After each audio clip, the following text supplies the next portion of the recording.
விழித்துளியின் வணக்கங்கள். இன்றைக்கி நம்ம பார்க்கக்கூடியது என்னென்னு பார்த்திங்கன்னா, சுதேசி அப்படிங்கிற ஒரு விடயம் வந்துட்டு இன்றைக்கி பலரும் மறந்துருக்கோம்னு நினைக்கிறேன். ஏன்னா ஃபாரின் மோகம்தான். வெளிநாட்டு பொருள்னால் அதை உடனே வாங்க நினைக்கிறோம். இங்கே இந்தியாவில் தயாரிக்கக்கூடிய பொருள், அந்த பொருளை எக்ஸ்போர்ட் பண்ணி அதை வந்துட்டு ரீஇம்போர்ட் பண்ணி விற்க வேண்டிய ஒரு சூழ்நிலையில் இன்றைக்கி இருக்கிறோம். ஏன்னா மேட் இன் அப்படிங்கிறது மேட் இன் இந்தியான்னா வாங்குறதுக்கு தயாராக இல்லை. Made in Japan, made in USA, made in China இப்படி இருந்தால் தான் வாங்க தயாராக இருக்கணும். ஸோ ஒரு பொருள் நம்ம பயன்படுத்தக்கூடிய ஒவ்வொரு பொருளுக்குமே வெளிநாட்டு பொருள்னால் அந்த அளவுக்கு நம்ம மோகத்தில் இருக்கிறோம். இன்னொன்று அதை தவிர்க்க முடியாத ஒரு சூழ்நிலையாகவும் மாறி இருக்குது. ஆனால் சுதேசிங்கிற அந்த விடயத்துக்குள்ளே நம்ம எப்போ வரப்போகிறோம்?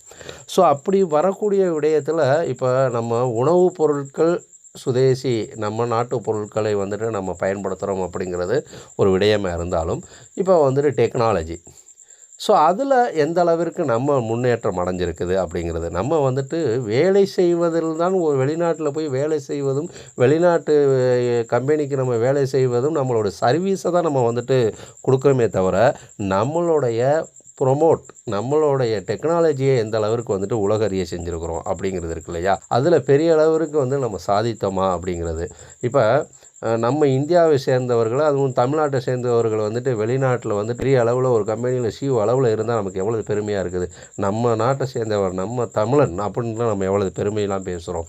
ஸோ ஆனால் நம்ம நாட்டிலே தயாரிக்கக்கூடிய பொருளை, நம்ம நாட்டிலே தயாரிக்கக்கூடிய விடயங்களை நம்ம பயன்படுத்தும் போது அதுலேயும் நமக்கு கர்வம் இருக்கணும் இல்லையா? ஸோ அந்த வகையில் தான் இந்த அரட்டை அப்படிங்கிற இந்த விடயத்தை பற்றி நான் சொல்லலாம்னு இருக்கிறேன்.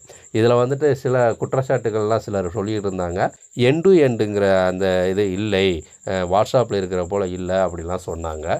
ஸோ இப்போ அந்த எண்ட் டு எண்ட் என்கிரிப்ஷனுங்கிறது இப்போ அப்டேட் பண்ணிட்டாங்க அப்படிங்கிறது தான் ஒரு நல்ல விஷயம். இன்னொன்று, வாட்ஸ்அப்பில் இருக்கிற மாதிரி இதுலேயும் வந்துட்டு எல்லாமே இருக்குதா அப்படிங்கிற ஒரு கேள்விகள் பலர் இடத்துலையும் இருக்கும். வாட்ஸ்அப்பில் வந்துட்டு அதாவது ஜிபே மாதிரி பணம் அனுப்பக்கூடிய ஒரு வசதி அதில் செஞ்சுருக்கிறாங்க.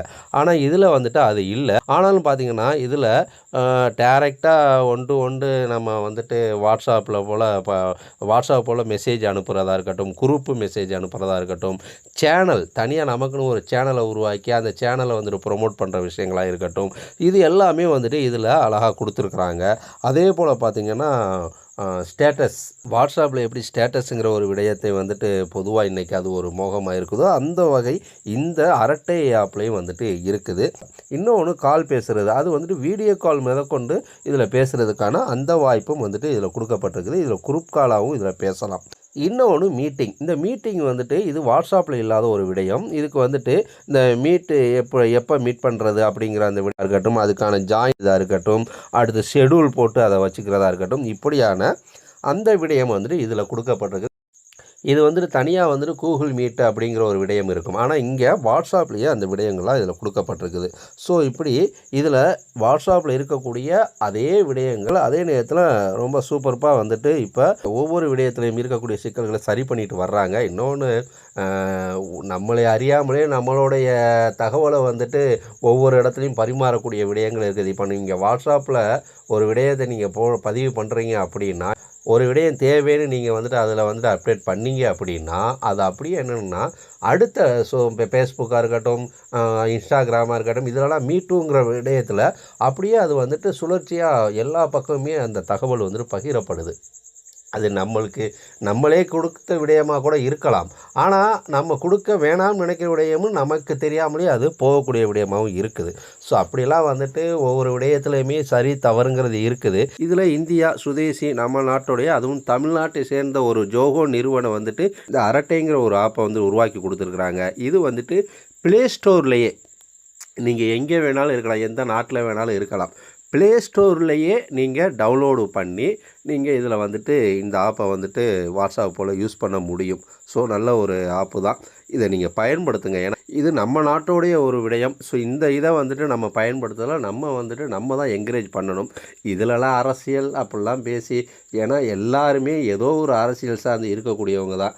பிஸ்னஸ்மேனை பொறுத்த வரைக்கும் எல்லா அரசியல் கட்சியுமே அவர்கள் சார்ந்து தான். அதனால் இன்றைக்கி இருக்கிறத வச்சு ஒருத்தருக்கும் ஒவ்வொரு முத்திரையை கொடுத்து எதுக்கு அவாய்ட் பண்ணணும்? நம்ம நாட்டில் உருவாக்கப்பட்ட ஒரு விடயம், அதை வந்துட்டு நம்ம என்கரேஜ் பண்ண வேண்டியது, அதை நம்ம பயன்படுத்த வேண்டியது நம்மளுடைய சுதேசிங்கிற அந்த கடமை இருக்குது. அந்த கடமையை செய்து பார்ப்போம். நல்லா இருந்தால் மகிழ்ச்சி தானே. உலகம் ஃபுல்லாக வந்துட்டு அது போய் சேருவதற்கு ஒரு நல்ல விடயம் தானே, ரைட்டுங்களா? இதனை பார்த்து இந்தியர்கள் ஒவ்வொருத்தரும் ஒவ்வொரு விதத்தில் வந்துட்டு டெக்னாலஜியை வந்துட்டு இம்ப்ரூவ் பண்ணுறதுக்கு தங்களால் முடிந்த அளவிற்கு பெரிய அளவிற்கு ஒரு வாய்ப்பை ஏற்படுத்துறதுக்கு இது ஒரு முன்னோட்டமாக கூட இது அமையலாம் இல்லையா? அதனால் இந்த அரட்டை ஆப்பை வந்துட்டு யூஸ் பண்ணி பாருங்கள் உறவுகளை. மேலும் நல்லதொரு பதிவுக்கு நம் சேனலை தொடர்ந்து ஃபாலோ பண்ணுங்கள். நன்றி, வணக்கம்.